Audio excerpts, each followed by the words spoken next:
బడ్డీ, మీ జీవితంలో మీరు ఆనందంగా లేరు. పెళ్ళవ్వలేదు, పిల్లలు లేరు, డబ్బులు సరిపోవట్లేదు, జాబ్ దొరకట్లేదు, అన్ని దగ్గరలా అవమానాలు పడాల్సొస్తుంది. మన చుట్టూ ఉన్న వాళ్ళందరూ సెటిల్ అయిపోయారు, ఇల్లులు కడుతున్నారు, కట్నాలు తీసుకుంటున్నారు. ఎన్ని ప్రాబ్లమ్స్. మీకు 'ద ఆల్కెమిస్ట్' అని పాలో కోయలోది ఒక బుక్ ఉంటుంది. అందులో ఆనందం ఎక్కడో ఉండదు, అది నీలోనే ఉంటుంది, మీరు వెతకండి అని ఉంటుంది.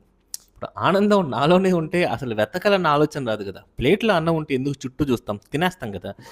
అలాంటివన్నీ నేను చెప్పను.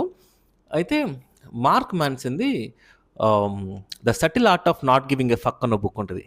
ఆ ఫిలాసఫీ, ఆ స్టోరీస్ అన్నీ మనకి కొత్తగా అనిపించకపోయినప్పటికీ ఆ లాంగ్వేజ్ ఉంది కదా, అది భలే ఎంటర్టైనింగ్ ఉంటుంది. పాయింట్ ఏంటంటే, మీ లైఫ్లోకి ఆనందం రావాలంటే మీ లైఫ్లో నుంచి ఏదో ఒకటి వెళ్ళాలి. అంటే మిమ్మల్ని కిడ్నీలో, గుండెలో డొనేట్ చేయమని చెప్పట్లేదు. బట్ ఉదయాన్నే 6 గంటలకు లేవాలి. ఎందుకు? లేసినా అదే రోజు, అదే పని, అవే అవమానాలు. ఎందుకు? కనీసం పడుకుంటే నిద్రపోవచ్చు కదా. కల్లో సమంతని చూడొచ్చు కదా. అయితే ఒకరోజు ఉదయాన్నే ఒక కాఫీ తాగాలి, లేదా ఒక టీ తాగాలి. ఉదయాన్నే సన్‌రైజ్ చూడాలి, లేదా ఒక 10 మీటర్లు నడవాలి. ఇది జపాన్ ఫిలాసఫీ. ఇకిగాయ్ అనే బుక్ ఉంటది.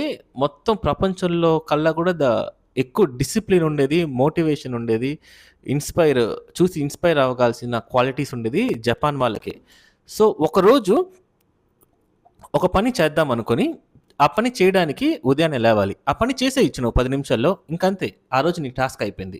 ఇలా ఈ అలవాటుని మనం అలవర్చుకొని ఒక 21 డేస్ గాని ఫాలో అవ్వగలిగితే, తర్వాత ఏమి డిఫరెన్స్ ఉండదు. కానీ మీ లోపల ఉండే ఆ లేజినెస్, ఆ డీమోటివేషన్, ఆ బాధ, ఆ వెలితి, అవన్నీ కూడా దూరం అయిపోతాయి.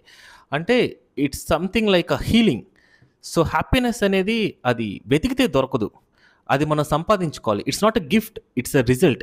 అంటే మీరు ఒక పని చేద్దాం అనుకోని, అది పూర్తి చేస్తే కానీ మీ జీవితంలో ఒక ఆనందం రాదు. ఒకవేళ పూర్తి చేయలేకపోతే, అది పూర్తి చేయడానికి ఏం చేయాలో ప్లాన్ చేసుకొని పూర్తి చేసినప్పుడు మాత్రమే మీ జీవితంలో ఒక ఆనందం వస్తది. సో, మీరందరూ ఆనందంగా ఉండండి.